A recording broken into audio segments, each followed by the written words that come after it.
जय हिंद। स्वागत है आप सभी का अपने YouTube चैनल पर।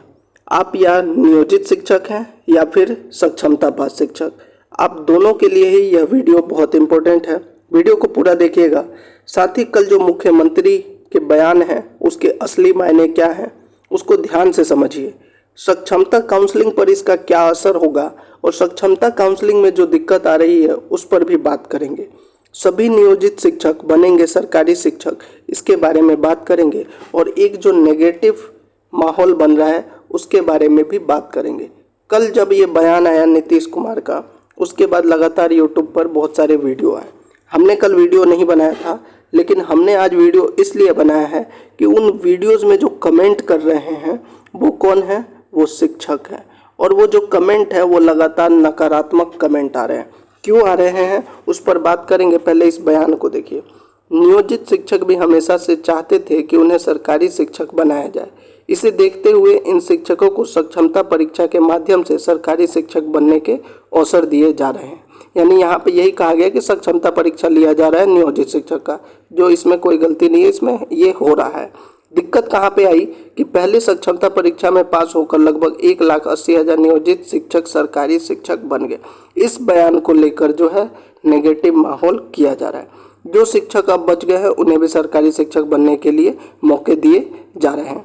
अब जो ये 3 लाइन जिस पर कि लगातार नेगेटिव माहौल बनाया जा रहा है, इसका आप पॉजिटिव इम्पैक्ट भी देख सकते हैं। देखिए, हमारा कहने का मतलब ये है कि आप शिक्षक हैं, नियोजित शिक्षक हैं, आपका मकसद यह होना चाहिए कि आपको राज्यकर्मी बनना है और काउंसलिंग आसानी से, जो भी दिक्कत हो रहा है काउंसलिंग में, उसको ठीक करना है, ना कि आपको राजनीति के चश्मे से इस बयान को देखकर राजनीति करना है। कल जो लगातार कमेंट आ रहा है कि नियोजित शिक्षकों का कुछ नहीं होगा, सरकार नहीं चाहती है, अगर आप ऐसा माहौल इस समय बनाएंगे जब सक्षमता का काउंसलिंग चल रहा है और सक्षमता 2 परीक्षा होने जा रहा है, तो ये कहीं ना कहीं आपको प्रभावित करेगा और सक्षमता पर भी असर डालेगा। इसीलिए अब आप इसका पॉजिटिव इम्पैक्ट यह भी देख सकते हैं कि सरकार चाहती है कि नियोजित शिक्षक सरकारी शिक्षक बने, इसीलिए इसके बारे में कहा गया है। अब दूसरा चीज़ हम इसके बारे में ही 3 पॉइंट और बताएंगे। शिक्षकों की छुट्टी में जो परिवर्तन, कुछ दिन पहले एक लेटर जारी करके 6 दिन की छुट्टी बढ़ाई गई थी और आगे आने वाले भी छुट्टियों के बारे में बढ़ाने की बात कही गई थी। क्या ये निर्णय सही नहीं था? क्या ये निर्णय शिक्षकों के पक्ष में नहीं लिया गया था? गर्मी छुट्टी में राहत, आपको याद होगा जब के पाठक जी थे तब जो है शिक्षकों को जो गर्मी छुट्टी में बुलाया जाता था। उसके बाद जो है जब के पाठक चले गए, फिर जो ये जो नए ACS आए के सिद्धार्थ, AS सिद्धार्थ, इन्होंने गर्मी की छुट्टी बढ़ाई थी और उस समय शिक्षकों को राहत दी गई थी। क्या ये निर्णय सही नहीं था? तीसरा, स्कूल समय में परिवर्तन, 10 से 4 स्कूल को लेकर बात कही गई। हालांकि ये लागू नहीं हो सका, लेकिन के पाठक के समय आप 8:45 से 5 बजे के बाद तक रुकते थे। क्या इसमें अभी परिवर्तन नहीं आया है? ये तीनों ही डिसीजन जो है वो शिक्षकों के हक में लिया गया। लेकिन हमारे कहने का मतलब ये है, आप राजनीति में जिसको सपोर्ट करना है कीजिए, लेकिन एज ए टीचर अभी आपका ध्यान ये होना चाहिए कि हमें जो है अपना काउंसलिंग करवाना है और राज्यकर्मी बनना है, विशिष्ट शिक्षक बनना है, ना कि फालतू नेगेटिव माहौल करके सरकार को एक मौका देना है। अगर आप ही नेगेटिव माहौल बना दीजिएगा कि कुछ नहीं होगा, सरकार कुछ नहीं करती, नियोजित शिक्षक ऐसे ही रहेंगे, तो फिर आप फंस जाएंगे।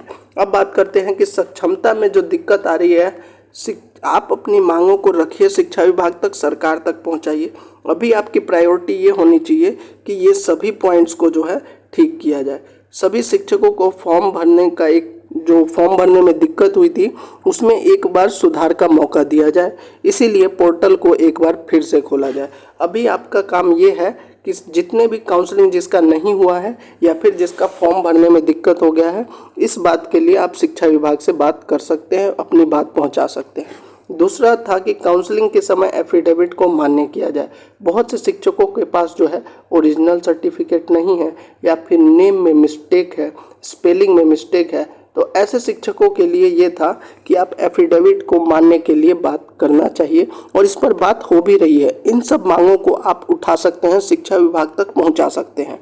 तीसरी बात है, इसमें बहुत से पुराने शिक्षकों को नियोजन पत्र का ओरिजिनल, खासकर 2003, 2005 ऐसे बहुत से शिक्षकों ने कमेंट किया कि हमको जो है नियोजन पत्र का ओरिजिनल नहीं दिया गया है, तो इस पर ध्यान देना चाहिए। अगर उनको ओरिजिनल मिला ही नहीं है तो काउंसलिंग में ओरिजिनल मांगा जा रहा है या कहाँ से वो देंगे, ये मांग आपको करनी चाहिए।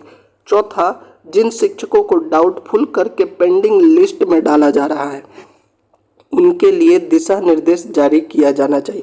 बहुत से शिक्षक हैं जिनको पेंडिंग लिस्ट में डाला गया है, डाउटफुल किया गया है, और रीज़न क्या रहा है? एक तो हमने रीज़न देखा सीटेट का ओरिजिनल सर्टिफिकेट नहीं था, उनके पास डिजी लॉकर से होते हुए भी उनको डाउटफुल कर दिया गया, तो इस पे संज्ञान लेना चाहिए शिक्षा विभाग को। दूसरा हमने देखा स्पेलिंग में मिस्टेक है। तीसरा हमने देखा डॉक्यूमेंट्स अपलोड के समय कोई गलती हो गई है। और चौथा जो देखा कि कुछ शिक्षकों के पास ओरिजिनल नहीं प्रोविजनल है। तो ऐसी स्थिति में जो है शिक्षकों को जो है डाउटफुल जो किया जा रहा है, इनके लिए एक दिशा निर्देश जारी किया जाए कि आगे क्या होगा, दोबारा इनकी काउंसलिंग कब होगी। और तीसरा पॉइंट यह भी इसमें ध्यान रखना चाहिए कि इनको यह भी बताना चाहिए इनको सुधार करवाना है या नहीं। अगर यह सुधार करवाते हैं डॉक्यूमेंट में, फिर आप कहेंगे दोबारा से मिसमैच हो रहा है, तो इस पर एक दिशा निर्देश जरूर जारी करना चाहिए। इसके लिए आपको जो है शिक्षा विभाग तक अपनी बात पहुंचानी चाहिए। पांचवा पॉइंट है काउंसलिंग की प्रक्रिया कब तक चलेगी, इसकी निश्चित तिथि तय की जाए। शिक्षा विभाग कह रही है कि 31 अगस्त तक जो है काउंसलिंग पूरा कर लेंगे, लेकिन अभी बहुत से शिक्षकों का लगातार कमेंट आ रहा है कि उनको स्लॉट ही नहीं मिला है। तो अगर 31 अगस्त तक आपको पूरा करना है और शिक्षकों को स्लॉट ही नहीं मिला है तो कैसे पूरा होगा?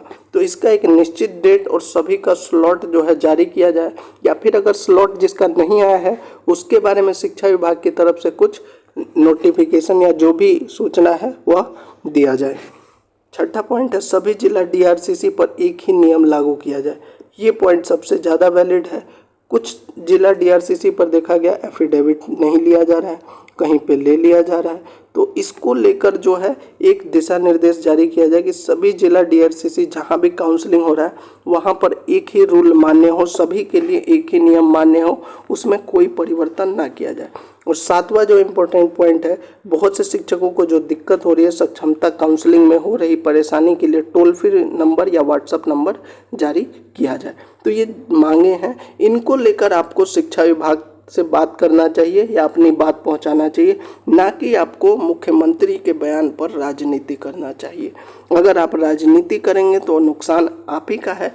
आप चाहे वोट किसी को दीजिए, किसी भी पार्टी को दीजिए, अभी आपका मकसद सिर्फ एक ही होना चाहिए कि आपको जो है अपना काउंसलिंग करवाना है और राज्यकर्मी का दर्जा प्राप्त करना है।